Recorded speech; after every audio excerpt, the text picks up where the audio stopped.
Hey, kids. You're listening to the internet's wettest podcast about video games, consoles, and pancakes. The SML Podcast.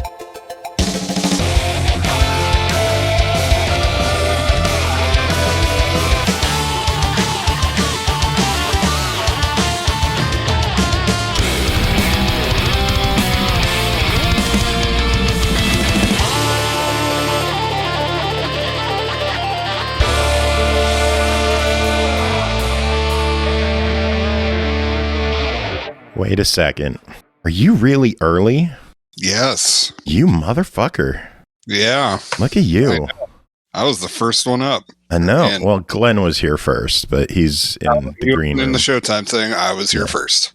Yeah, because he can't jump into Showtime. Well, that's his problem, doesn't it? What's your problem? It sounds like something he needs to discuss with his doctor. No. Well, if he's having issues jumping, probably talk to his physical therapist. I don't know if you can move him in. I'll do it. I want to see if someone else has the power to move people from the green room into Showtime. But I don't know if you could do that on your phone. So I don't either. I'll just pull him in here.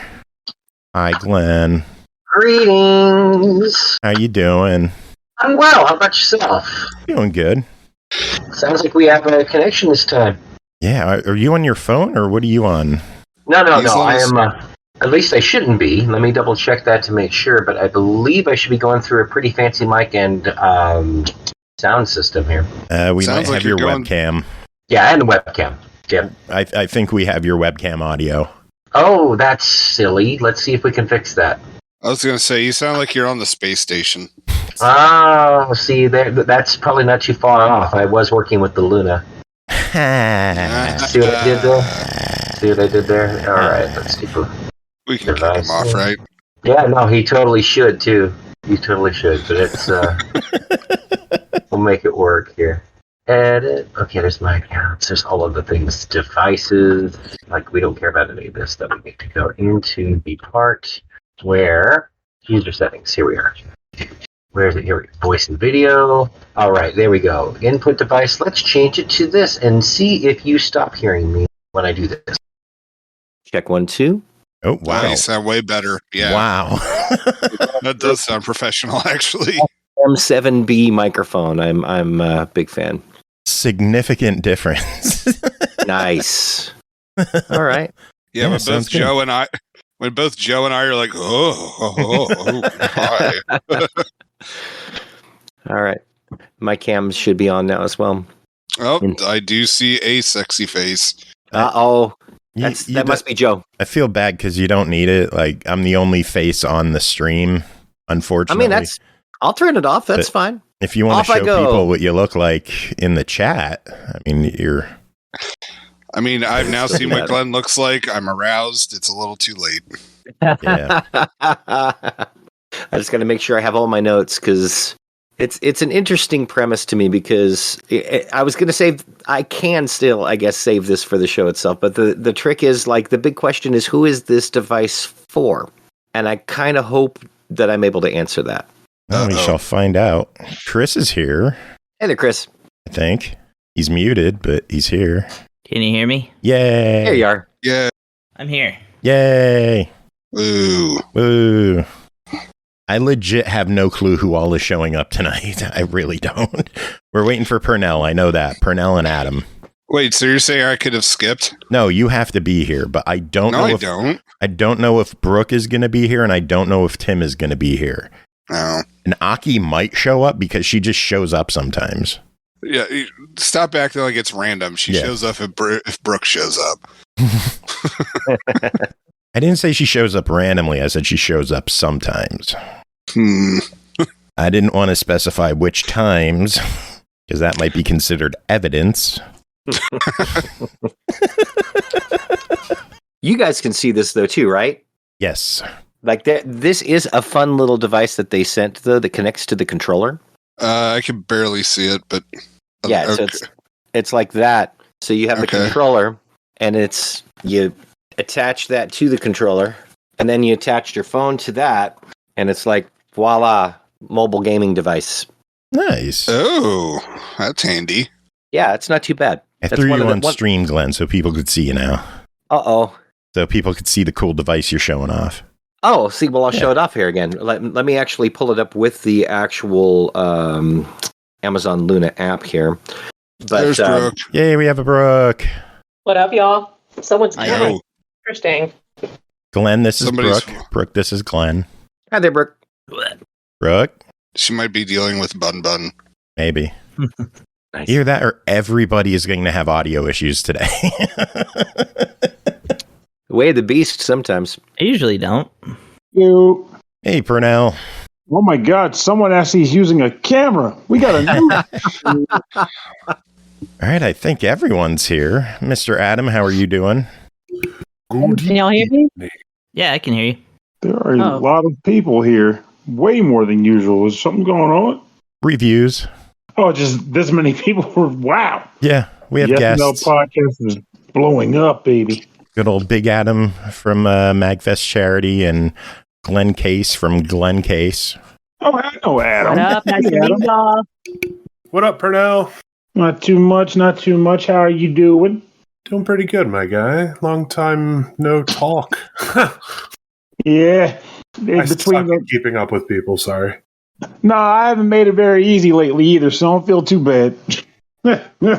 I gotta stay in my little bubble with my Garbage Pail Kids and my Switch. Hey, that's fair. Garbage Pail Kids and Switch. That's right. Garbage Pail Kid Go on Vacation just came out, and I gotta get them. Or rather, I got them. So, they ain't cheap either. Damn things are expensive. They're like $50-$60 a box now, and they make so many that you can't even get a full set in one box like you could as a kid. So they got you chasing shit at Target. People on the internet buying crates for like $2,000 because they crazy. Wow. Are the classic 1980s ones just completely astronomical in price by now?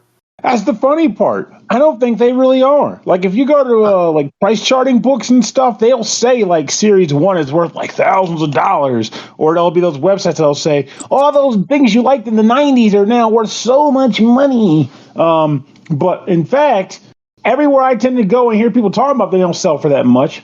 Now, with that said, if you go to Frank & Sons in Southern California to buy packs of Garbage Pail Kids from them, you will probably pay like $25 a pack. But I'm not doing that. Shit. No, I hear that. Well, yeah. I mean, book value is always different than actual street value. I mean, just ask me how much my like near complete run of Alpha Flight is worth. You know. Okay, first of all, what is Alpha Flight? Alpha Flight's the Canadian X-Men. Easiest way to describe them. But like it ran for like 8 years. I have almost the entire run. According to price guides, each issue is worth minimum $5.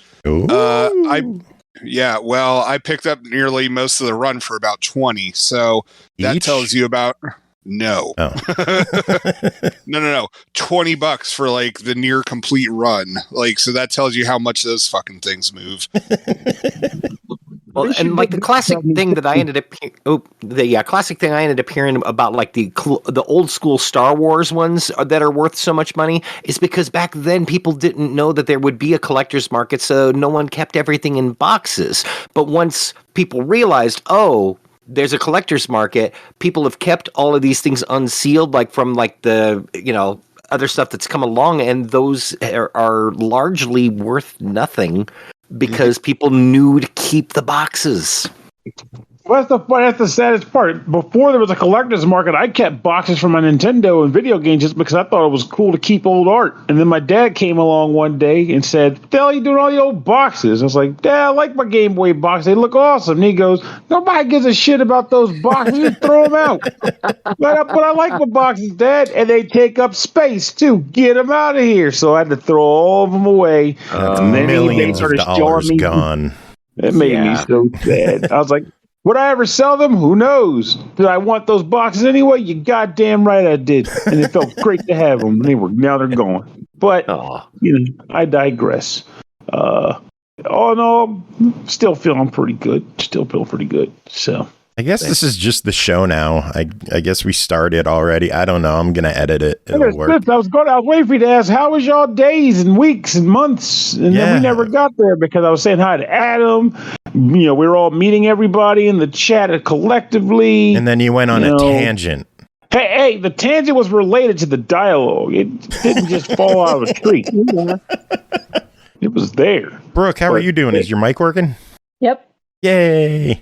Yeah, I got to meet Brooke, actually. You know that mess?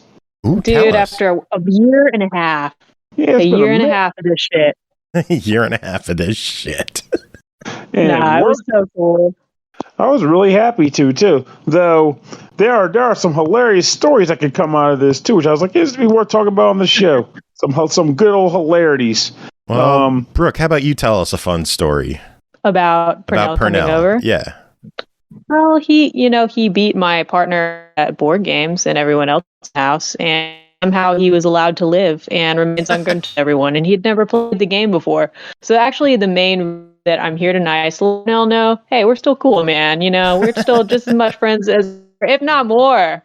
No, we had a great time. I was honestly like the highlight of like the last 2 months for me. It's super cool to meet you, IRL, man. What a trip. And it actually made me happy too, because I was actually legitimately worried. So assuming you're okay with me telling this story, I got a funny story to tell about the trip. Oh, absolutely. Go right ahead. So I was out west for the first time, in the region that Brooke lives in for the very first time. I had never been in that area of the U.S. before, and I was there for a friend's wedding. While hanging out, the first night I was there, a friend of mine apparently discovered that you can get like edibles mail ordered to you, like not mail ordered, but just delivered to your home, like fucking like pizza. Yeah. So I'm like, wait a minute. So he basically got edibles sent to the house so he could sleep better. And he goes, hey, Pernell, would you like to try one of these? May help you sleep tonight. And all the time I've ever had an edible was here locally, and I was like, this doesn't do anything. What is the deal with these things? I don't see the big deal. So I was like, sure, I'll take one. We'll see what happens.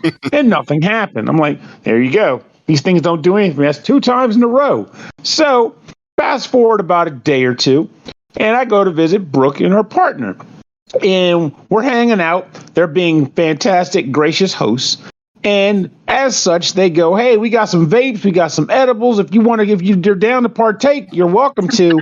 And at first I was like, man, they don't really do anything for me. But I was like, I'm with friends. I'm hanging out, meeting people for the first time. Give me one. And her partner starts to go, well, be careful. These are pretty strong. You might want to take half of one. And my brain's Famous like, man, last words. They don't do anything to me. I'll be fine. I'll be fine. 6'5". Yeah, and that's what I thought. Like, yeah, I'm 6'5", big whoop. I'll be fine. So, Pernell. it was funny. It was funny, but also it made me a little sad. But I'm glad Brooke was like, no, you're good, because my brain was saying everything but. So I took the edible, and what I started to notice is while we were playing this board game, it was a pretty tactical board game too. I started to trail a little bit. Like my mind was like, okay, I guess this is a good decision to make. I'll do that. And her partner's really good at games. Okay. He's good at games. He's also very talkative. Now, the reason why that's a factor here is because have you ever played a game with somebody and they kind of tell you what they're going to do, or they kind of give you unsolicited advice on what you could do? So, oh my God. In my mind, I hope he listens to this. It's like when I'm listening to this, I'm like, okay, the first few rounds, I'm like, yeah, he's teaching us the game. He's being cool about it. I appreciate it because I don't know what I'm doing. But as the game started to progress and likely the weed kicking in, I started to think, is he thought injecting me? Is he subjecting me to what he wants me to do so that I do it? And he basically plays against the strength. I can't do that. So every time he told me a strategy, I double thought the strategy was like, can I do this without him being able to counter it in any way? Because he's trying to thought inject me. And I'm sitting here looking at it. I'm studying the board. I'm studying my friend who's also there with us. And I'm making these choices. But the whole time I'm like, so what CCG were you good at again? I know you said you were good at CTGs, and he started his name. I'm like, I knew it. You're good at injecting thoughts. I'm using the wrong words, I'm sure, but you're doing that thing with the mind. And I'm not fucking he's doing stuff. He's saying this stuff out loud. He's vocalizing these thoughts, and we think he's joking, and we're just laughing our eyes. He's like, "Oh, master manipulator over here." We're like, "LOL." And I've never hung out with Pernell in person, so I have no idea that these are true, like real thoughts he's having. But that's the funniest part of all. In a sense, I would think stuff like that, but I was like more aggressive about the thought, like, no, this is really happening. You're doing it. You're doing it. So I'm like making my moves. And then another thing that happened was I had come up with an idea to kind of block him off from getting a good point load, but it required me to do a very specific set of actions every round. So I was good for about a turn or two. And then you walked over and was like, "Hey, check out the buddy. Hold the buddy." I was like, "Oh, the buddy is adorable. Let me hold the buddy." God, I forgot about this. It was a distraction. So I'm gonna let the buddy, and then when I let the buddy go, I completely botched what I was supposed to be doing for the turn. And of course, he jumped on that. It was like, "Got it," and I was like, "You set me up, didn't you?" She's like, "What are you talking about?" I was like, "He texted you or something. You came over with the rabbit face shirt." God, he's stupid. And then Brooke was like, "Yeah, he texted me to let me know." She was joking, but I was like, "You're serious? I knew it. I knew you were doing this." And I think he's just playing along the whole time. I'm like, we have this cool dead man rapport going of what's definitely not happening. So it's amazing. So I have no idea. But that's what's amazing about this. Like, it got to a point where I did start thinking, this has to be the weed. And I'll tell you the part where I knew it had to be the weed, and you're going to love this part. So, Brooke brought out, she kicked ass in the kitchen. She had a friend visiting, and she baked good shit, really good shit. And they ordered a really great Szechuan meal, so we were able to eat well before the game. It was great. It was great. But here's where it gets funny. So the food comes over, right? She has the baked goods. She's ready to serve them. She's like, "Here you go. Here's the plates." And I'm sitting there thinking, like, yeah, I can't wait to eat these things. But then I'm not hungry, and I don't know why. And I'm also feeling lightheaded. And I was like, I've been drugged. Why? We're such good friends. Why would they drug me? Wait a minute. I ate an edible, didn't I? Oh, shit. I drugged This is the first time I'm hearing this part of the story. Yeah, that's why I thought you'd get a chuckle out of it, because I was like, I drugged myself. This is wild. Okay, this is weird, but I can do this. I can do this. So you might have noticed how I was like kind of picking at it and trying to eat it, but I was like full from the Szechuan, plus the weed was kicking in, so I'm not sure if that was affecting my appetite too, but I was so sad. Wow. And I was like, I want to eat more, but I can't. They're so good, and I can't eat it. And then I was like, did I shit? No, I didn't. I'm gonna go to the bathroom. Nope, didn't do that. Man. Didn't have to go. No, I didn't. No. I know, but I know exactly that feeling. Unfortunately, I know exactly what you're talking about. That happened to me with a bunch of buddies in Salvia. I farted and I seriously thought I shat myself. And there I am, high as hell, trying to figure out how the hell I could check my pants without making it too obvious. This is relatable. Nailed it. That's exactly what I did. Brooke might remember how I went to the bathroom once, came out being like, yeah, I'm good. And then like 2 minutes, I was like, I gotta go to the bathroom. And I went to the bathroom again while we were hugging goodbye in bed. And so I'm like, what the hell is wrong with me? Like, I know I didn't, but my brain's telling me to just be sure. Everything needs to be double, triple sure. So when we leave the house, I get in the car with the friend I rode over with, and he's like, "Are you okay, man?" I was like, "Are you okay, man? You had fun, right?"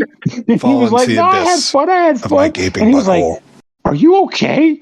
Oh my God, it's hitting you, isn't it?" And I was like, well, I would like to assume that's the happenings here. That's what's going on. Yes.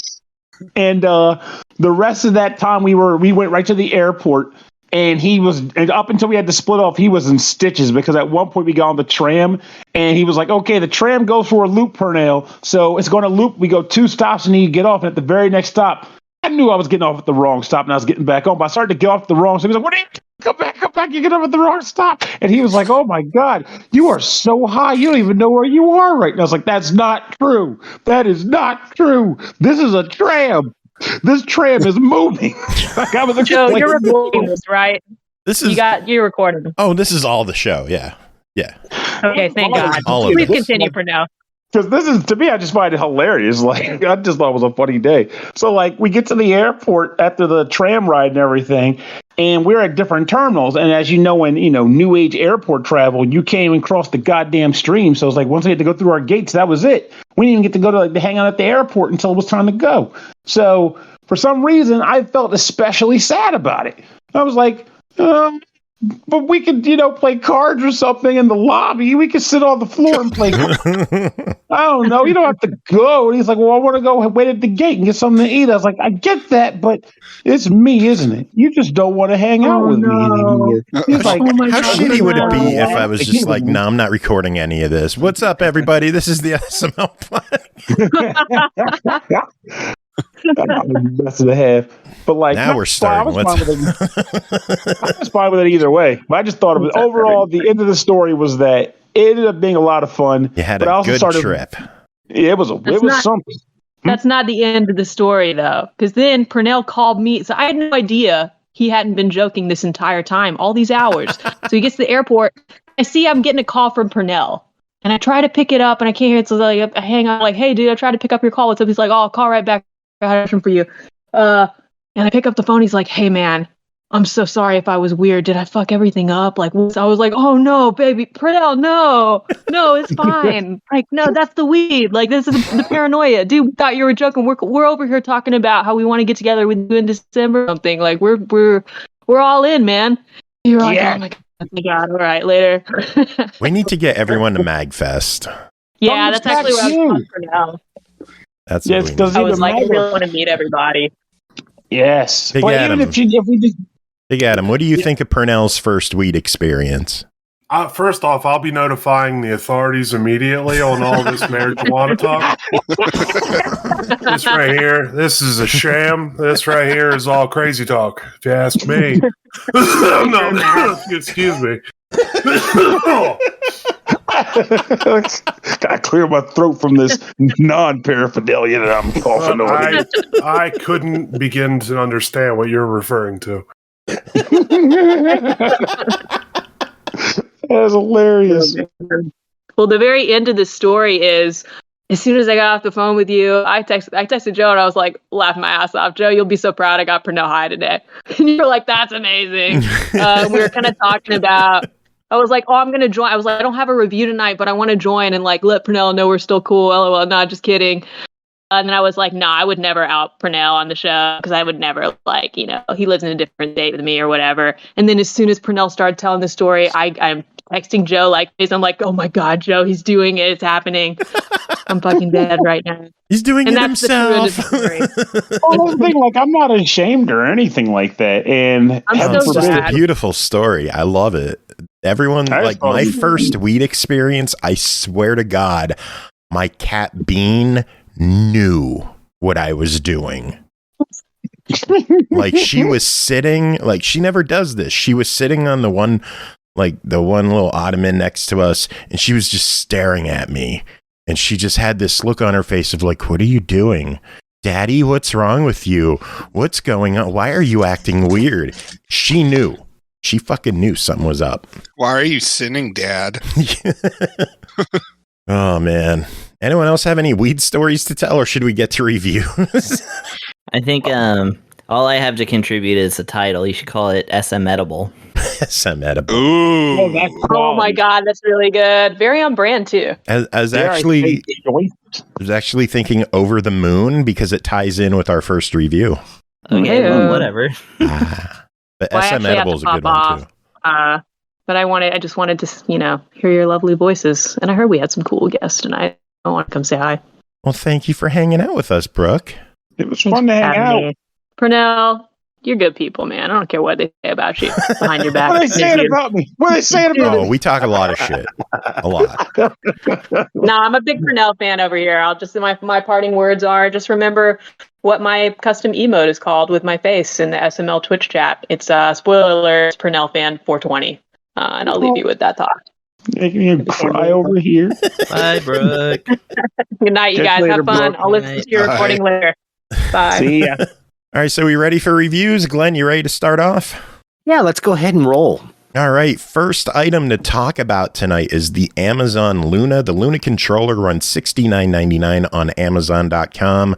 Comfortable design, precision controls. Luna controller is designed for comfort with an offset thumbstick and easy access bumpers, precise triggers, 4 responsive action buttons, and 4-way directional pad keeps your gameplay on point. There is also the Amazon Luna service, which runs $9.99 a month. Luna Plus gives you access to a growing collection of games from across genres: action, adventure, platformer, indie, shooter, RPG, classics, and more. You can also play select Ubisoft PC games you already own from the cloud without the wait time.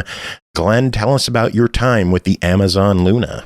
You covered a lot of it. I would say, first of all, that yes, the controller is in fact pretty damn comfortable. And right now, I think it's on sale for $50. Ooh. So now is not a terrible time for it. And they will sometimes end up putting together things where you can get a controller with a Fire Stick that will work, or with a tablet. Like they'll do those things. So I would imagine, especially when you get to like an Amazon Prime Day, you'd probably be able to get one of these for a steal when that ends up happening. But to me, the first thing about this though is, who is the Amazon Luna for? And I have opinions on it, but I don't think there is a particularly easy answer to that question. But I do hope to answer that question by the time we're done here. All right. First off, do you want to start with the service or with the controller? Well, it's kind of goes hand in hand is the thing, because you can use the service, but when we're talking about the service specifically, it is, like you say, $9.99 per month for the Amazon Luna portion of it. But they also have other services like the Ubisoft one, which is $17.99 per month, which, if you ask me, is horrendously overpriced. There are only 42 games that you're getting for that $17.99 per month. And when you put that head-to-head against like Amazon or the Xbox Game Pass, you are not getting very good value for your money on that at all. You're getting the Assassin's Creed games, Watch Dogs, and Far Cry, with like Scott Pilgrim and Uno thrown in at a cost that is more expensive than Game Pass. So, like, I would say the Ubisoft portion, not really worth it. The main one for $9.99 per month, I counted 115 games on there, and it is a decent spread. You've got some arcade games, you got RPGs, racing games, puzzle. In fact, I was looking to compare, would there be a lot of crossover with Game Pass? And some examples of ones that I saw that are not on Game Pass. You had Control was one of them that was on there that's not currently on Game Pass, the Ultimate Edition of Control, Resident Evil 2, Resident Evil 3. But then with like Game Pass, you've got Forza Horizon 4, Forza Horizon 5, and like over 300 games. It really is, a no-brainer that Game Pass has got more going on with that. Yeah. And so something I did notice that Luna has over Game Pass is it has NIS support. It has like Trails from Zero. It's got some decent RPGs from NIS, and I think that's, Xbox doesn't have those. So. No, certainly not. And actually, I'd say the sleeper on this is the Jackbox subscription.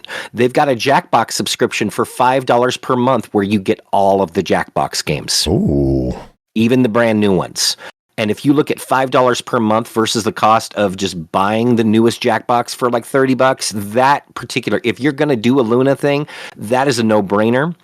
And from what I can tell, you don't even have to have the Luna controller to use the service. You can use your phone as a controller. So trying it out is really not even the worst bit of it. Yeah. But what I find especially interesting, genuinely, is if you look at any classic gaming system that has been successful, there's always going to be a killer app on there that you cannot play anywhere else, a must-play game that you cannot play anywhere else. And Luna is clearly not going for that market because, from what I can tell, there are no exclusives. All of these ones that you can end up getting, you're going to be able to play it on other services.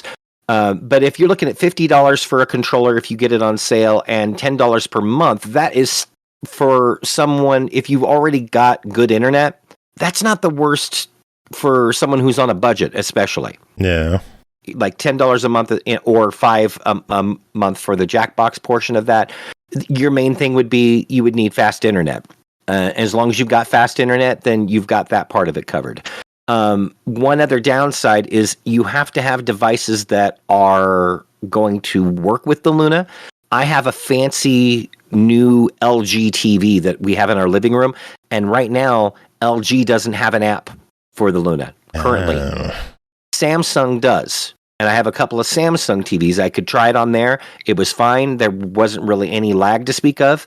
And what I'll say for people who, if they don't have a game system and they're just like a casual gamer, I handed it to my wife. They have this plastic device. What do they call it here? I've got the box right here. It's called the Dainsleff, which attaches your controller, and then you can put your phone on the controller, and it's like a little mobile gaming system at that point. I handed that to my wife, and she was trying Tetris Effect on it, and she said, "You made a mistake with that because now I don't know that I want to give it back." She was having a lot of fun, and she's not particularly a gamer, but she loves Tetris. So she had a lot of fun with it. My friend Duke came over and he tried it. He's a little more of a gamer. He had a reasonable amount of fun for it. So ultimately, yeah, and someone in the chat there, Ricky Kiki Taco, saying, so like a Switch, but not as good. Well, that's not completely unfair, because on a Switch, you'd have like the Legend of Zelda games and a lot more, options. But if I want to see this succeed, ultimately, because I feel like the more things that are out there, that's more competition, and a good, healthy competition will keep the other consoles and every services on their toes. And Amazon clearly has deep pockets. I don't see this necessarily going away anytime soon. But even if it did, the controller itself is comfortable. It's got a USB thing and could probably be set up to work with emulators or like Steam or that sort of thing. And then it's not necessary. You're not out the money, Yeah. Yeah, if that could be used as a PC controller, that'd be really nice. So the controller at $70, what are your official thoughts on it? Is that something that people should look into picking up, or should they use a cheaper controller? Should they get their own controller? What should they do? I'd say ultimately this is a try it, and it's especially a try it if you can get it on sale. Then that's an even better way to go. Cool. And the service. Yeah, the service itself is also a try it, It's not going to be for everybody, because if you've already, like in my case, I have pretty much all of the game systems. There's not going to be much on this that I don't already have available to me on other consoles. But for someone who maybe is on a budget, if you look at the cost of even like the cheapest Xbox One, and if you add that up with like the cost of games or Game Pass and everything, I think you can get in as a budget gamer. You can end up getting in for a significantly cheaper price. And then just if you're not using it enough, then you can always cancel your subscription. No. And they, they do have a solid lineup of what's there. It's not the biggest library, but it seems like they have a really good varied library. And I'm seeing stuff like Sonic Team Racing is on there. Yes. Mega Man is on there. Capcom Arcade Stadium is on there. Yes. And all of, like, with the Capcom portion of it, it seems like all of the games are unlocked too. So it's not like if I buy it on Steam, I've got to buy the pack separately. No, it's already all there, which is pretty cool. All right. Yeah, no, I don't hate it. I think that it's a nice little service, and especially for people who are on a budget who aren't especially interested in purchasing a next generation gaming system, this will give people kicks for a somewhat reasonable price. And did you have any issues with like latency while you were playing, or like lag, streaming issues? Only a couple of times, but again, I've also got a pretty fast internet connection because I work from home. And my wife works from home, and my niece works from home. We have 3 people working from home, so that was kind of a given that we had to have pretty fast internet. Yeah. And another thing about the service is it's not much different than the Game Pass, where you will have titles that leave and other ones that come in. 3 of them that I tried that I was not particularly impressed with are ones that have left now. Because you had Tempest, Crystal Castles, and Pong. Those are classic arcade games that are fairly fun if you have the right controller. And that, like, playing Pong with something that's shaped like a modern controller, it's not a dial. It doesn't feel right. It doesn't play well. Crystal Castles, it's supposed to have a trackball. It doesn't play the same. Tempest, it's supposed to be a dial. Doesn't play the same. So that was going to be one of my gripes about that is, like, you know, if you're going to play a classic game like that, you kind of need the controls to be right. But those aren't even available to play now anyway. All right. Well, it sounds like you had a pretty good time overall with it. Oh yeah, absolutely. Value, but you know, price versus value, and especially if you can get it on sale, you could do worse. Although I think a lot of your listeners probably already have the gaming systems, so a key part would be to make sure that there are games available on the service that you specifically want to play and that you don't have already. Yeah, like I'm somewhat interested in it just for the NIS RPGs. Yeah, absolutely. You could do worse than the $10 a month is cheaper than buying them at $40-$50 a pop. Seriously. Oh, yeah. Oh, that was the other downside. I was really hoping to try this with a tablet, but it turns out my tablet that I have a Fire tablet that is one generation too old. And so I can't even use it on that. That's another thing you got to watch out for, is to make sure that the devices that you have can even do it. Gotcha. All right. Sounds good, Glenn. I guess that's it for you. All right. Well, thank you very much for having me. And thank you so much for coming on and chatting about the Luna with us. Do you have any other thoughts about it, or any other? Wait. Before any changes, because I don't want to just bounce away. I wanted to say, while your camera was up, you have a fantastic game library on your shelf back there. It should be acknowledged. Yes. Yeah. No, I've been collecting for a number of years. I remember when you could go to a pawn shop and get Contra for the NES for $10. You go back to that same pawn shop, it's $40-$50 now. Yeah. Those were the days indeed. Like, it's one of those, was like, it feels great when you already own the product, but when you're trying to play catch up, oof. Yeah. That part's the worst, because I think a lot of these places didn't know what they had at the time too, so you could actually get something for pennies on the dollar. I don't know that I'd have the game, and you're only seeing part of it. Like, there's PlayStation ones, and I've got a pretty ridiculous collection over the years, but a lot of it is because I didn't have to pay top dollar for it at the time. That's right. Nice. Yeah, we had a good time. Absolutely. Well, anyone have any other questions for Glenn? Yeah, I'll gladly answer them. No, that's fair. Silence. Oh, crickets. No one. Oh, you have legendary musician Glenn Case with us, and no one wants to say shit. I don't know what to ask. No, that's fair. If you could be any instrument as a sentient being, what would it be?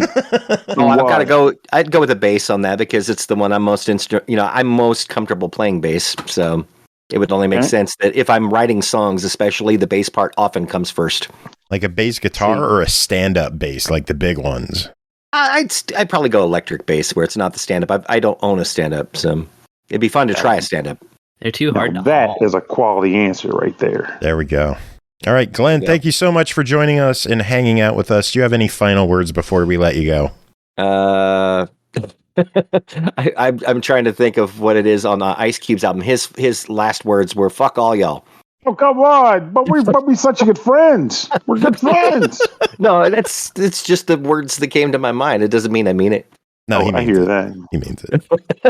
Like, have a good one. I'm going to tweak it now. His immortal words: "Love all y'all." There you go. I like that. I like that better. Love all y'all.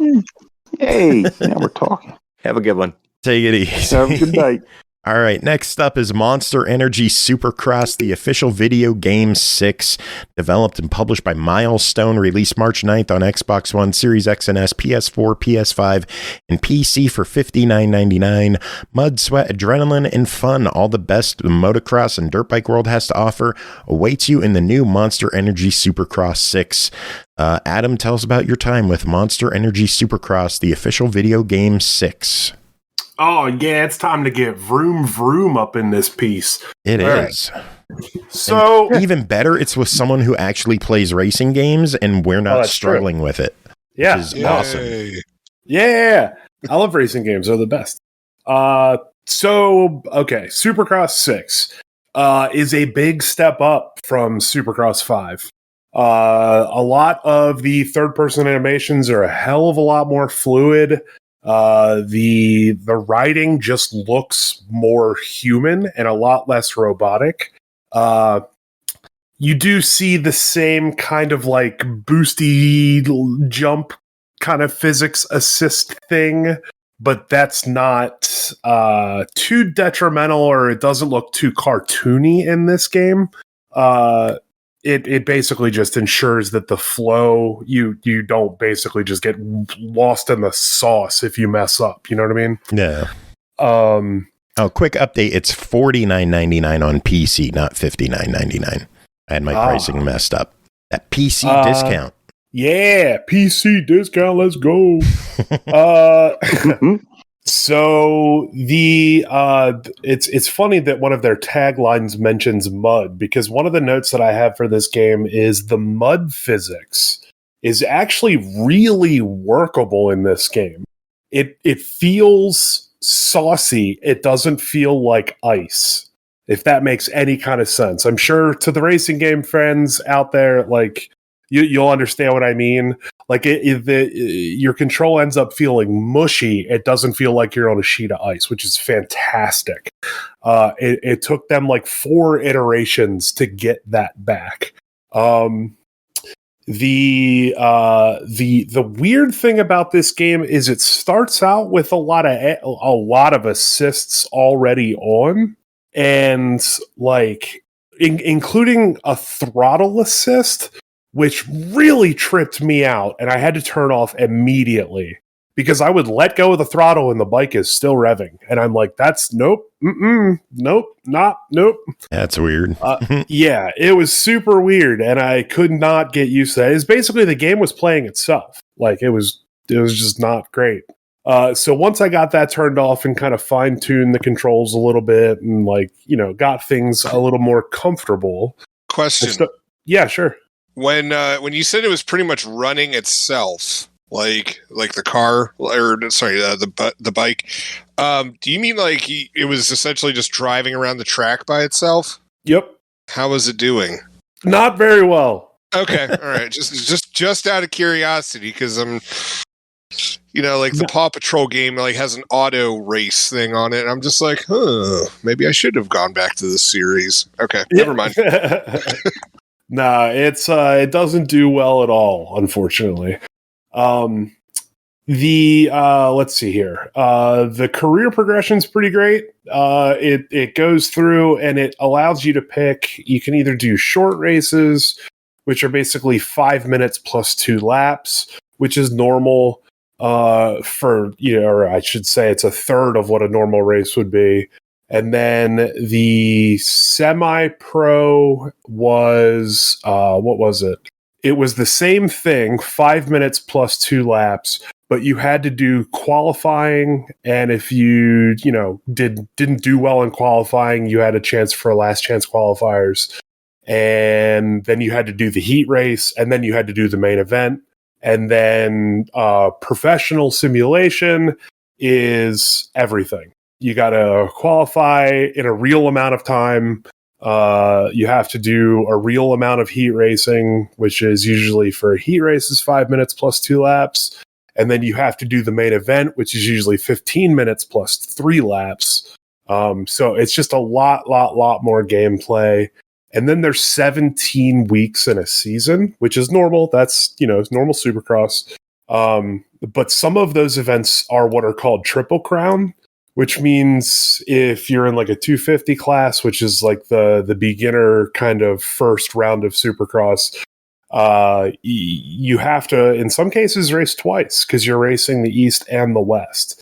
So there's just a lot more riding and it takes a lot longer to get through. I ended up doing the short race for everything because I kind of wanted to progress through and unlock bikes and kind of get through stuff. And like I had a really good time with it. I won the privateers, which is the very first section you go through, the futures, which are basically all what are called privateers, which are people that don't have sponsors. They're paying their own way. They're buying their own pit spots. They're funding everything themselves without a sponsor. And then typically from futures, you usually get signed with a company or like a manufacturer, and you ride in the 250 class. And then, assuming you do really well in the 250 class, they want to get you to go on the kind of like the big deal, the main event kind of thing. They put you on the 450 class. And that's the big boys. That's the pro circuit. That's as big as it gets for racing, at least. And those bikes are a lot of fun. The other cool thing is, while most or really all professional Supercross racing now is done on 4-stroke machines, a lot of people still out there who ride motocross or ride dirt bikes still have a lot of love for the zingy 2-stroke boys, and this game does not leave them out. You can customize your rider, and you can buy the 2-stroke bikes, you can buy 4-stroke bikes. You can customize them with all different kinds of IRL manufacturer parts that all increase stats on bars so you can see what's happening. You're not completely in the dark here if you don't actually buy the parts. But like the fact that like, because I have not raced like that, but like I have ridden a lot of dirt bikes in my time. I have owned a lot of dirt bikes in my time. And I recognize all the part names, like all the gear, all the brands, all the companies. It's all there, and it's just really cool. And it's more customization to the bikes than I've seen or that I've really messed with in the Supercross series before. So that was really cool to dig into and like tweak colors and choose the livery and like, pick out the gear that I always wished I could have afforded, and like the fancy helmets and all the cool goggles with the foil finish and all that stuff. Nice. All my bike, I have like a garage of bikes now that are all tricked out. It's awesome. Jacob, did you ever have a bike growing up? Yeah, why? I had a Huffy. No, like What? You're an idiot. Well, you asked me if I had a bike, dickweed. I mean, true. That is okay. That was the question. That's on me. I know you brag a lot about being really good at 2 strokes. So. Was that seriously the point of you asking that question? Yes. Go to hell, Joe. Is the customization all cosmetic, or can you build up the bikes? No, you build up the bikes. The parts do things. They improve the performance, they improve the handling, they improve the speed or the overall power, the torque, everything. It's pretty wild. It's kind of like think customization from Need for Speed Underground 1 and 2. It's like on that level. It's pretty rad. Nice. And you can like customize your helmets like to the point where like it's like the old school sticker editors where you could make like whatever you want as long as you have patience. You can do that to bike helmets, and then you can upload them to the internet. And then there's a goofy little rating system, and people can download them, and it shows you how many people have downloaded and the most downloaded and yada, yada, yada. How many inappropriate ones did you see? None actually yet, at least. But the game's only been on the market for 5 days. Okay, so let's give it time. We all know the dick helmet's coming. Okay, we all know it will. TTP's a little high on this one. Yeah. But it's like it's coming. I also played online for a bit. Joe watched me. I got trashed. No, I couldn't just not even remotely. I have gotten a little bit better since Joe has seen me play. But I'm also jumping online against people that have been playing 6 iterations straight of this game. Yeah. So I'm a little bit behind. I did play 5, but I didn't play any of 5 online. So I am like literally at this point just getting smoked. And a lot of it is actually just really memorizing the tracks and really being able to, because like with a dirt bike, you got to be able to slow down and turn way ahead of where you think you're going to need to, because you have to be able to shift your momentum in a different direction. So like you got to take all that kind of stuff into an account. The cool thing is, and I found this out actually yesterday, I was kind of playing it a little too simmy. If you play this game like a straight up arcade game, and kind of just mess with the shocks a little bit and the rider weight a little bit, you can actually go a lot faster than if you try to play it like an actual simulator, which is cool to know now. Kind of a bummer because I enjoy simulator racers, but for now that my brain is shifted into this is an arcade racer, play it like an arcade racer, I'm actually having a lot more fun with it. Just because I'm in a different mindset going into it. Overall, I'd say this game absolutely slaps. If you're a fan of racers or dirt bikes in general, there's a ton of content in this game. There is, not only is there all 17 official Supercross tracks for 2023, there is also, I think, 16 Milestone tracks, which are all made by the studio themselves. Ooh. And then there's an open world area called the Supercross Park, which has like 14 different areas that is open world. And you can just go in there, ride around, find something new, find the starting line of that course wherever you may be. And there's like a time trial flag and then a just like start exhibition race flag. And you just ride up to that little zone and stop there. And a little meter fills up and it does whatever action you want. You race that track and it dumps you right back out there into the open world. It's pretty wild. There's a lot of voiceover work done by an absolute real life legend in motocross or Supercross and motocross. Really, he's the king of dirt bikes for a reason. He's Jeremy McGrath. Even if you haven't ridden, you've probably heard that name before. Yeah, I used to follow him when I was a kid. Like, holy crap! He does voiceover work for this game, and he is not a voice actor. I'll very politely leave it at that. Okay. But he's tried really hard. The man's a legend. He won Supercross titles like 9 years in a row. Literally, he is an absolute beast on a bike. Can't voice act worth a shit. Thought you were leaving it at that. Nope. I thought you were leaving it at that. Nope. Decided to take the dive, Pernell.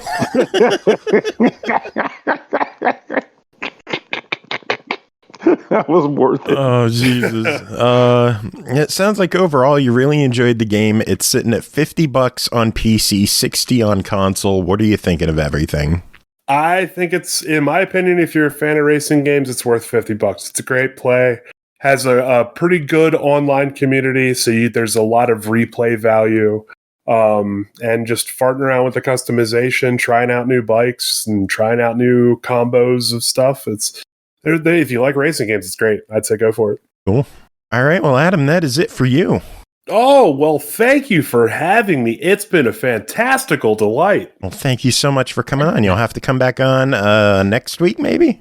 2 weeks. 2 weeks. That works. That 2 sounded weeks. so sarcastic. Yeah, it's almost like this is a planned return. It's Oh, like, it is. Back in 2 weeks. I will be back. That's ominous.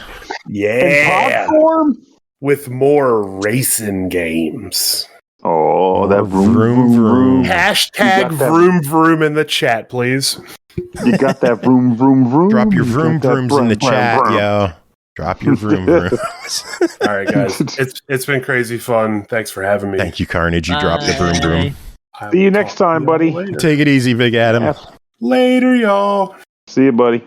All right, next game to talk about is Tiny Troopers Global Ops, developed by Epiphany Games, published by Wired Productions, released March 9th on Xbox One, Series X and S, Switch, PS5, and PC for $19.99. Attention, Tiny Troopers Global Ops is a fast-paced arcade twin-stick shooter in which you lead an elite squad of tiny troopers on action-packed missions to take down hordes of unscrupulous enemies from all corners of the world. I think we all played this one at least a little bit. Jacob, why don't you start off? What is Tiny Troopers Global Ops? So it is pretty much like it's a shoot 'em up, except it's featuring like this little squad of like soldiers who talk like as though they've got a crippling helium addiction. And you just pretty much move throughout the level. Like there's stuff you can pick up that'll either help your score, but there's also like dog tags, and like sometimes there's like optional side missions. You can pick up stuff where like gas cans or like passes to get through like secret doors and all that kind of stuff. And so in it, obviously you have to get from point A to point B, and after each mission is over, or if you die during it, which I did quite a few times, you can upgrade your character. Well, the character themselves, their weapons, you can buy cosmetics and stuff like that. And yeah, it's like, it feels like a pretty deceptively simple game, but honestly, like, I kept going back to the levels over and over again because I wanted to get my guy, like, get the health up as much as I can. Yeah, and so I'm just like going through and just like mowing everybody down with a pistol. Yeah, it was just like it's okay. I don't know. Was this a mobile game first? The series was, but I don't think this game was. I think this game was built ground up for consoles. It does have the whole online. It has cross-play with it. Pernell, you and I tested that before the show, and it worked fairly okay. We had a crash the first time, but second time around, it worked pretty smooth. Yeah, the first time, I didn't even realize, because I was kind of like just waiting for the game to give me some kind of a sign. But after the match was set to start, but what ended up happening was the game's technically supposed to count down once the host player starts the mission, and then once it hits 0, it just auto drops you in. A lot of games play it in that manner. But in the case of our first attempted session, it counted down to 0, and then nothing happened. It just kind of had Joe's character as being located in a place on the board that I couldn't actually reach, like just off into the black murky abyss, and I couldn't access or do anything, so I was just like stuck waiting. We had to reset and come back in. But the second time it worked like a charm, and we played for a few missions. Chris, what did you think of it? I like it. I think, hang on, am I making sounds? Okay. Yes. Yeah, you are. We hear you. I like it, and actually, as somebody who also speaks like he has a crippling helium addiction, I relate to the characters a little bit. You felt represented? Yeah. I did kind of like the gag where they're introducing themselves, and like they, one of them's like, "My name is Soup. It's because I like soup. We don't need to get too deep." Or just, I don't know. It's kind of goofy, and definitely they really sounded like they wanted to get like John Cleese from the 80s to do that the commander, yeah. I do got to say though that I'm glad you brought up that specific moment in the game, because I actually had to stop and take a photo and send it to my friend, because the guy that says that, I guess from a video game perspective, doesn't look too far off from me with his way he cut his hair and everything. Oh yeah. Also, my nickname is Soup because I like soup. So I was like, well, here's my video game kindred spirit right the fuck here. He's got my name. He's got my interest in soup. We look alike.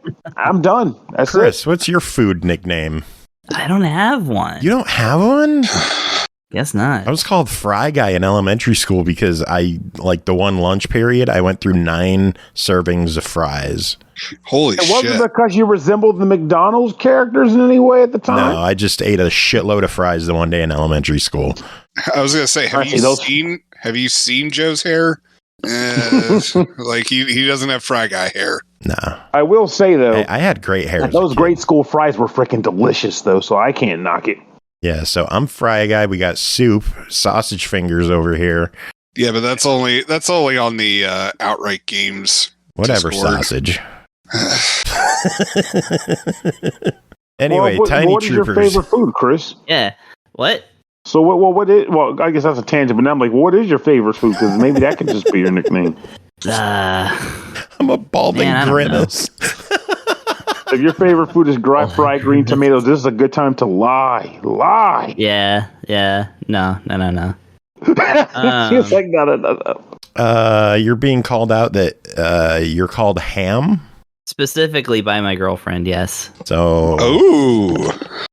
Well, we can't use it, but it does exist, so we can still refer to it as that. If you like. So anyways, Wait, so why are you called Ham? There's no reason. It's random. I don't even like ham. I mean, you could have just been like, because I go hard as a motherfucker. No. Nah. No. It's like I swear like that. It's just kind of like one of those like it's a name of a food that works well in jokes and stuff. That's it. Catherine says it's because you're funny. Oh, that's a lie. That's well, I don't know. She would know better than any of us, so I'm giving it to Kristen. I'm giving it to her. You're a funny guy.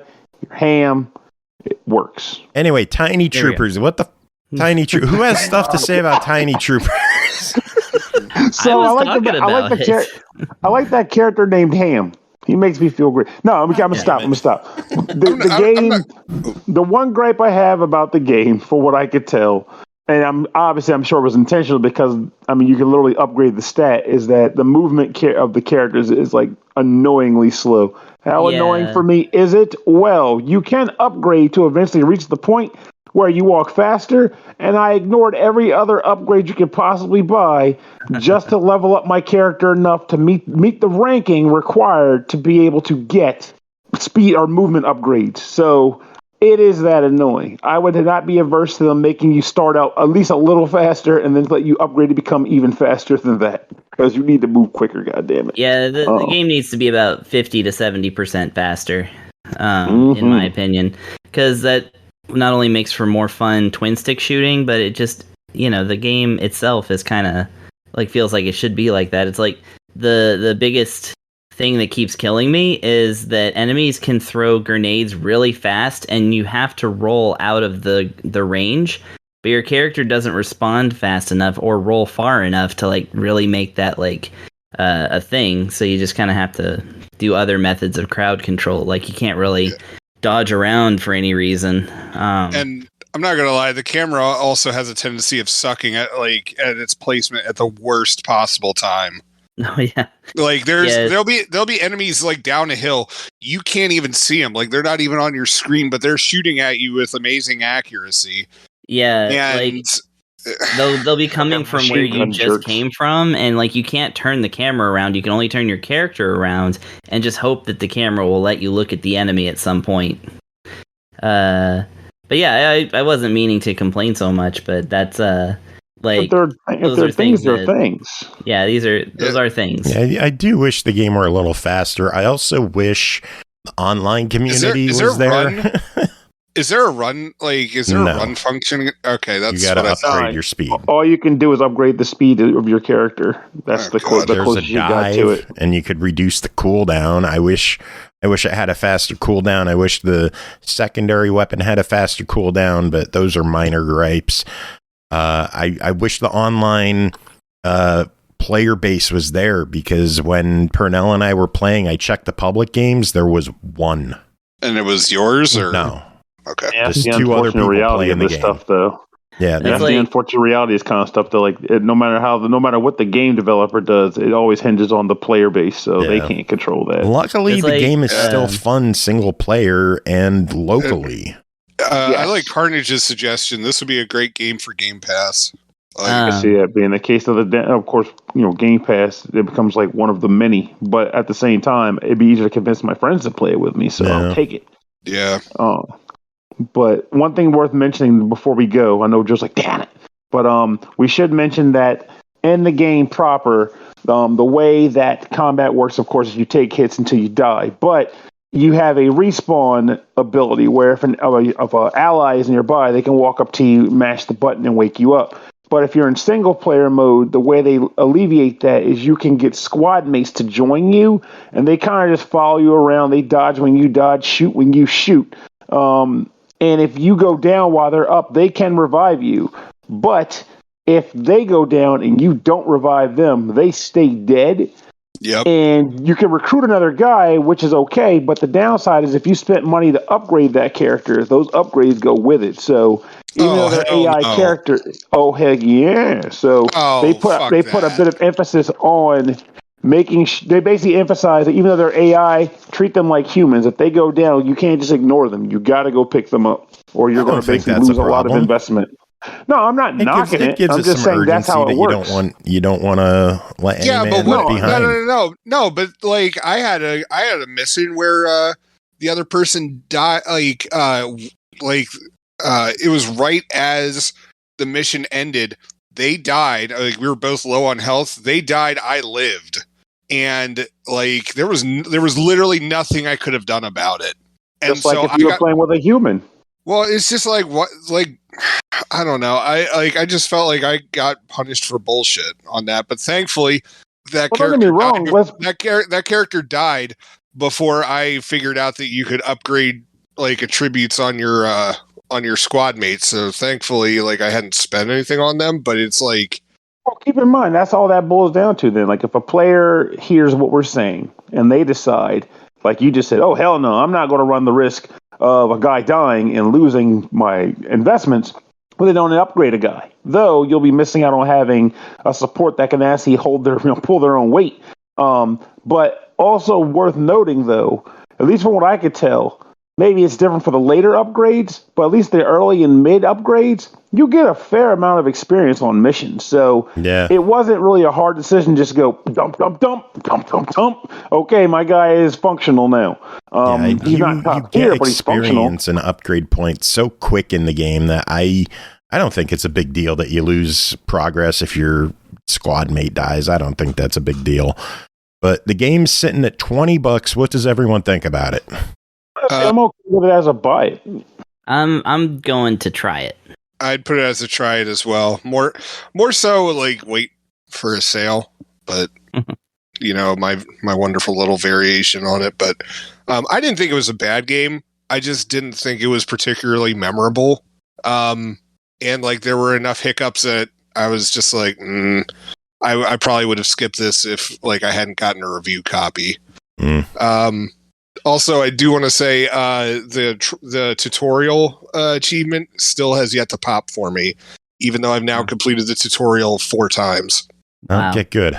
No, I know it's a joke. It's a joke, you dumbass. You're a dumbass. I will say I didn't really get a chance to, but I just wanted to say that like I like that you can adjust the difficulty per stage and that you don't it's not one of those where you're locked out of doing like hard mode if you didn't complete the last stage on hard mode kind of thing. I like that. Not to mention, in addition to that, you get rewarded for it too. So if you're like, okay, I'm doing this on normal, got my bonus, and now I'm gonna come back doing a hard, you get more experience for doing it on the harder difficulty. So it incentivizes you to try to get bored, like go harder on it. But if you just want to progress, you can bring it down to just kind of breeze up to the harder missions too. Yeah. Carnage is saying that I'm doing this, like I'm doing it wrong. There's people in HQ you're supposed to be talking to, not just completing the tutorial, which again, that's bullshit. If you're just going to say complete the tutorial and then that's not how it actually pops. Does it say complete the tutorial or complete the tutorial mission? Let me fucking look. Complete the tutorial, or wait, no, that's Join Ops. Sorry, I was looking at the other one in the series. It's on Xbox. Tutorial. Complete the tutorial. Not mission. So you got to complete the whole tutorial. Oh my god! All right, seriously, a reasonable human being would assume that just means that you have to complete the tutorial mission. Like, yeah, I wasn't going to say that because I thought you could just like save face and not acknowledge that on the show. But okay. No. I mean, I would just expect the commander to eventually say something akin to "Congratulations on completing the tutorial," which will likely involve him explaining what the elements in the home base are. Anyway, Jacob and Pernell, that's it for you two. Were you going to hang around or head out? Absolutely not. You know what? Wait, absolutely not what? I don't know. He gave you choices. Absolutely not. That's not a workable answer at all. As for me, I'll stick around. I've never left the show on a Tuesday before it closed, and I'll be damned if I'm doing it now. So let's roll this out. Cool. Are you going to stick around or hang out? I'm going to stick around. Or, oh crap, stick around or hang out. I can't decide. Zip up. Don't hang out. Zip up. Carnage is asking, did we give it an official verdict? Yeah, Pernell, you said buy it, and Chris and Jacob said try it. Yeah, 1 buy, 2 tries. Yeah. I could go with a buy it as well. So fuck it, I'll even that up. 2 buys, 2 tries. Who wants to break the tie? Carnage, what do you think? Rootbeer says try it, wait for a sale. So there's 3-2. Carnage says buy it, so there's 3-3. Well, keep one thing worth noting here, but real quick, just for the clarification. And this goes across any point I have on this show. When I say buy it for a game, that is generally, regardless of the price, what that means that you buy it at the price that makes sense to you, but whatever you choose to pay for it is worth your money. So I'm not saying don't wait for a sale. I'm just saying when it's a price point you think it's good, buy it when you're comfortable. Yeah. And my kind of difference on that, just to calibrate a little bit, is that when I say buy it, I'm not only saying buy it to spend your money on it, but to spend your time on it. Yes. So if I say try it, I mean to say that, check to make sure this is something you're going to want to put some time into first. No. And when I say buy it, I just mean fucking buy it, because I'm not going to do a bunch of linguistical syntax gymnastics over this shit. You already did. Tough. I thought you left already. That was the point of it. No, too bad. Ooh, fancy. Stealth. This guy went to college or something. Multiple times. Okay, so I guess Jacob's sticking around too. No, I'm not. Bye. I've been going to this high school for 7 years. I'm no dummy. All right, we got to move on. 2 more games to talk about. Next one is Mile High Taxi, developed and published by Cassius John Adams, released March 13th on Steam for $17.99. The Fifth Element meets Crazy Taxi, delivers zany passengers while dodging mile-high skyscrapers and blabbermouth pedestrians in a fast-paced race against time. Jacob's probably bummed he left for this one because this sounds right up his alley. Chris, tell us about Mile High Taxi. Well, I have to start by saying I've never seen The Fifth Element, so I know that it's flying cars in the city, what we were promised by the Jetsons and whatnot. So I'm going to say it's like the Jetsons and whatever, Crazy Taxi. But here's the thing. As much as I have not seen The Fifth Element, I have played Crazy Taxi. It was one of the 3 games I owned for the Sega Dreamcast, so I played a crap ton of it. And yeah, I'm happy to say this is a spiritual successor to that same taxi of craziness, and yeah, it's with flying cars. And when I hear a premise like that, I'm like, well, I already know. All I'm doing is checking to see if it delivers on that premise, and that's pretty much all I have to do, But of course, I ended up spending so much time on it, I almost missed the beginning of this show. Because I was still playing it on the other screen, and I had it on full screen because I was just too lazy to switch it to windowed. But anyways, okay, so this is a game. It's fairly simple. It's the future or something, and there's a Mile High City where you are a taxi driver flying around in your flying taxi car. And if you've played Crazy Taxi, you can just skip right to the end because... yeah, you drive around, there's a timer, the timer goes down, you pick up passengers, the passengers have these beams of light, that you can see from a mile away, so that from a distance whether they are going to be a short but cheap trip, a medium trip, or a long but expensive trip. So, red, green, and blue, and, you choose one, you pick them up, they tell you where they want to go, you have your little map, you follow the arrows, and run into all the other crap, listen to people complain and make references to movies, and drop them off, get your money and your time, and then just keep doing that until you can't do it no more. Yeah, my first trip out, I made like $4,000, which is pretty good. It was about an hour's worth, I'd say. Oh wow. Of playing, yeah, because it really gets like its hooks into you because. It's not just driving around a small city, around the Pizza Huts and stuff, listening to Offspring. They got much more generic bands than that. And but you're also, how is the music? It's good. It's not bad. There could be more of it, but I would say the same about Crazy Taxi. So yeah. Yeah, exactly. It does have a variety too, and some of it is some of it's weird because like it'll give you like an artist and like a song title, but sometimes it'll just say drum and bass, almost as if that's like stuck because it will like be like a different genre or something, but it'll just say drum and bass. Like every time I see games like these that have generic soundtracks, I'm like, contact all of my friends, please. Get Stemage in there, get Viking Guitar in there, get Mega Beardo in there. Just like get all these awesome guys who do original music, not just video game covers, but they do baller original music. And here's the thing, I can't track exactly when, but at some point, all the music stopped in my game, and so I was like, oh, okay. Did it run out? I don't know if it ran out or if it was like planned or if it was a bug or something. Because there's a couple little buggaroos here and there. We'll get to those. But anyways, yeah. So like I said, on top of the lack of offspring, this game also offers verticality on top of like flying around buildings and stuff. So not only do you have to find where the person is on the map, you also have to find out how like what the basically you have to stay, at least in the part I played, maybe they expand this at some point, maybe they don't, but you have to stay between 600 and 650 feet, and everybody's got a destination in some 5 foot increment between that. So they'll be like, I need to get to whatever, Simon and Schuster Street crossover or whatever on 625 feet.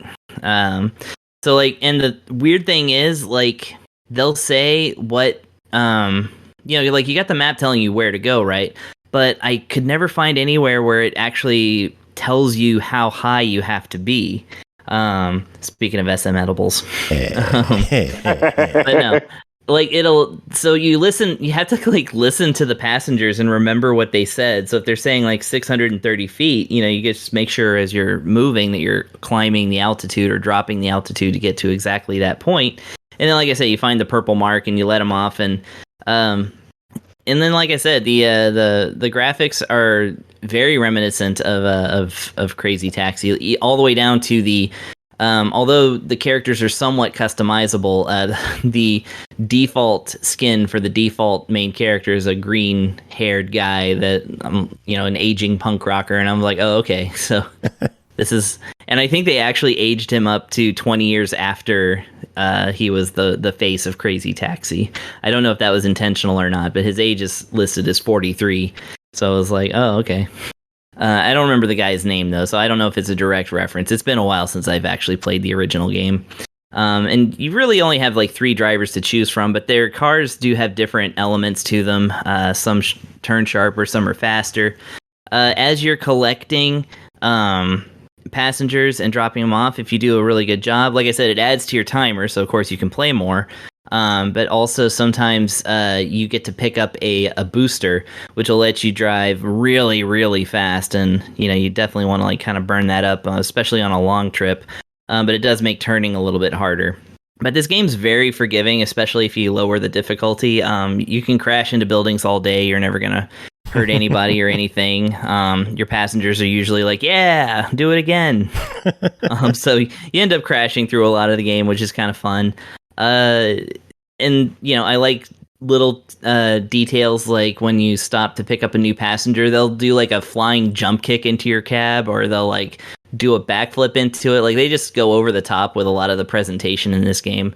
It's also filled with like ads that are references to like other sci-fi films and video games, and some are just bizarre, and maybe I don't get them, or maybe they're just bizarre, but there's a lot of stuff to like kind of look at because there's just billboards everywhere. I found the thing really charming, and there's 3 modes of playing. There's the standard mode, which is what I just described. It's just an arcade game of Crazy Taxi. Just try to make as much money as you can. Then there is a free roam mode where you can just drive around and look at stuff. That's kind of cool that they included that. And then there is they call it a sequence mode, where you pick up one passenger, drop them off, get your time bonus, and then pick up the next passenger nearby, and it's just like one passenger at a time, and they say that you can like level up and stuff.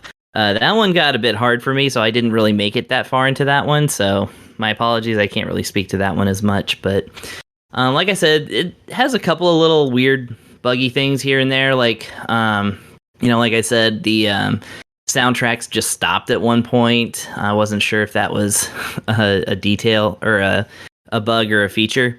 At one point, when a character was talking, it's like it looked like spreadsheet notes instead of like actual subtitles. It was just like cannot provide translation for customer _6151. And I was like, okay, either that's a joke and I think that's actually kind of funny, or that's not a joke and it's just, somebody accidentally left in placeholder text or something. But these are like minor things. Honestly, the game is really fun. It's fast. It's like it's satisfyingly fast. And yeah, it just keeps you going. Like I said, you can't, it's that crazy taxi formula of like you just want to keep going because they keep adding time to your stuff as you complete the trips and stuff. It's also a little long in the intro, but you can skip the intro. But yeah, you do have to it does start up the intro every time you start a game. Where the dispatcher is talking to you in an elevator, and the gag is that the elevator has like 700 floors on it. Oh God. Yeah, and he's just like sitting there, being a rough and tumble city guy, and just whatever, talking about making money and stuff, and you're just like, I don't care. Crazy money? Yeah, exactly. They needed a guy to be like, come on, you ready to make some crazy money? No. So yeah, I'll go ahead. I was going to say, well, the game's sitting at $16.99. It is actually on sale until the 23rd for $14.44. So what are your thoughts on this game? I'm going to go ahead and give this one a buy it. It is, like I said, it's a little rough due to being indie, but it is really, really fun, and like I said, it's a very effective spiritual successor to one of the great. I'm not going to say it's an underrated, but it's not as imitated, right? Like, How many Crazy Taxi clones have there been? And yeah, not just enough. for the fun factor alone, and like just the execution of like the arcadiness of it all, I say this one is worth it. It's going to be, I think, considered kind of a hidden gem. So I would say go ahead and get on this one because I liked it quite a lot, and anything that I had a problem with is easily fixable. So nice. We should note that it mentions on the Steam page at this time it requires a controller to play. There's no keyboard and mouse support in the game control wise. Oh God, why would you? I don't know why you would want to play this with a mouse and keyboard, but there's people who are pissed about it, and I don't understand those people. They have problems. But for a solo dev, I think this one looks like it turned out pretty good, and I want to put my cat's pictures on the city billboards.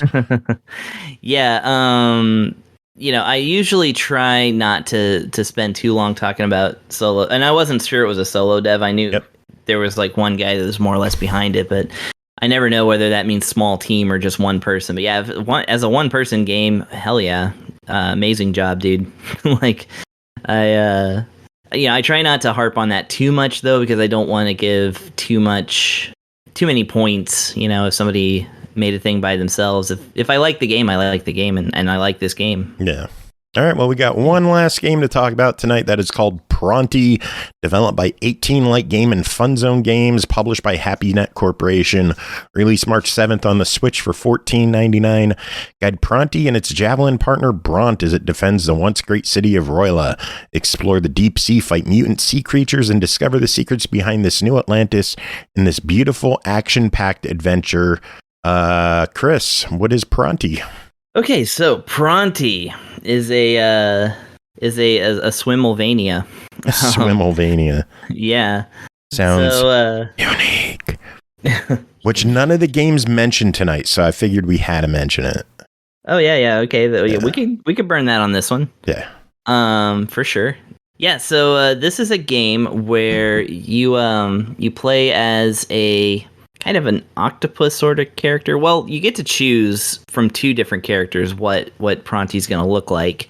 I picked the more elaborate kind of octopus for a head sort of kid there, and there's another one that's a lot more of a plain skin. But anyways, so this game kind of drops you off at the tutorial, and as soon as the tutorial is done and you're about to start the second tutorial, a disaster strikes and you are thrust into action. So you kind of have to, that's their way of saying you're going to learn along the way in this one. So basically, yes, it is technically a exploration, action, whatever you want to call it. Metroidvania is another good one I hear is popular.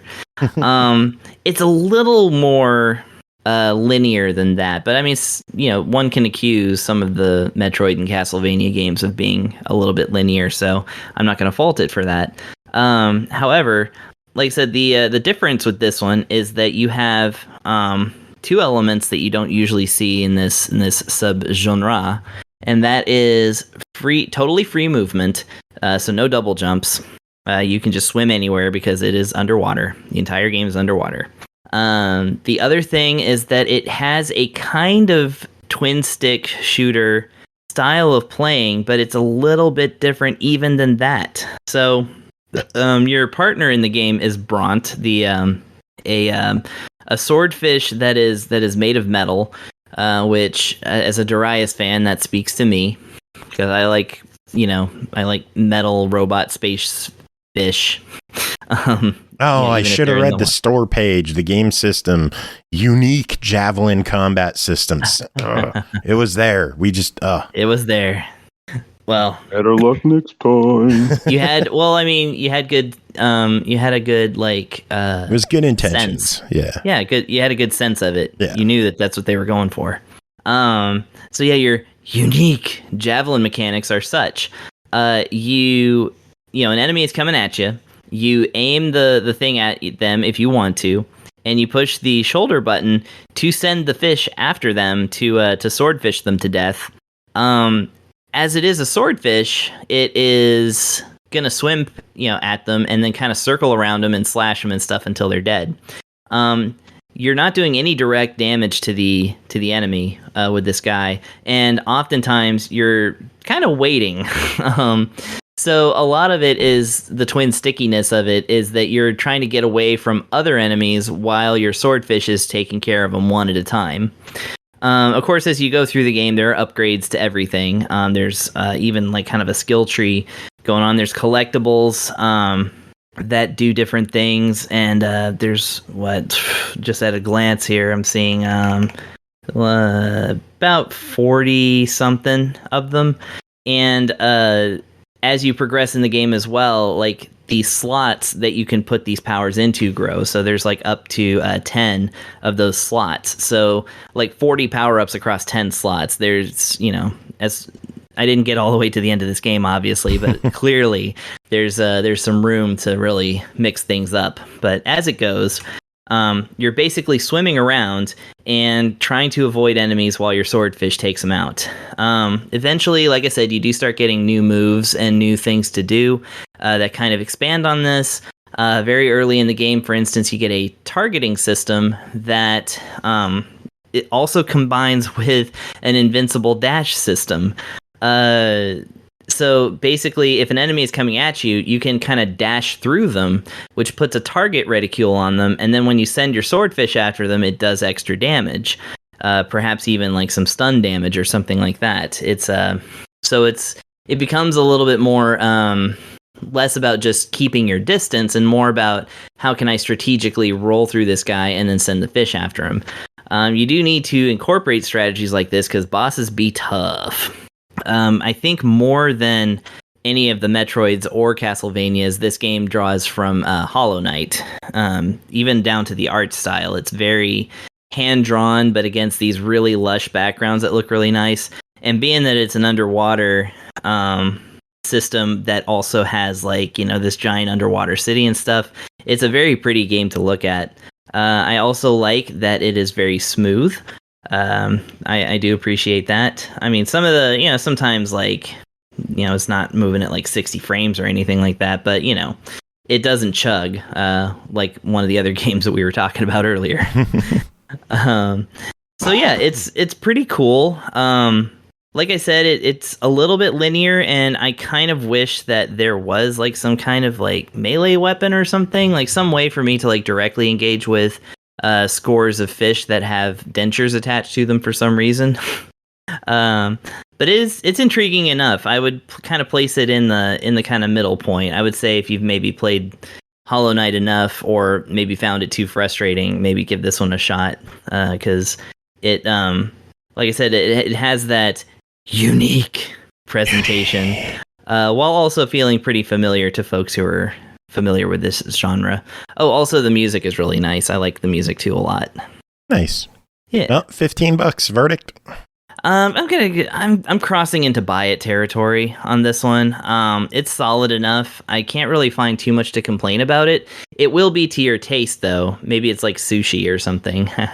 Either you know, if you love it, you love it, but you know, maybe it's not for you. I don't know. But no, I think that this one does stand up on its own in a genre that is well represented on the Switch. One could say, the fact that they've provided two things that I've not seen yet in any of the others is a pretty good testament to its quality, and then it does them both well. So I like it. Cool, sounds good. Yeah. All right, that is it for this episode. We made it through another one. Congratulations, everybody. We did it. Yes, we did. Congratulations. Music. How about we go with something by Blind? I got a track here. Where to go? Called So High from Super Mario Kart. So you can see what the theme is this episode. Oh, mercy. We didn't forget about that at all, did we? Hell no. Does anyone have any final words to end the show?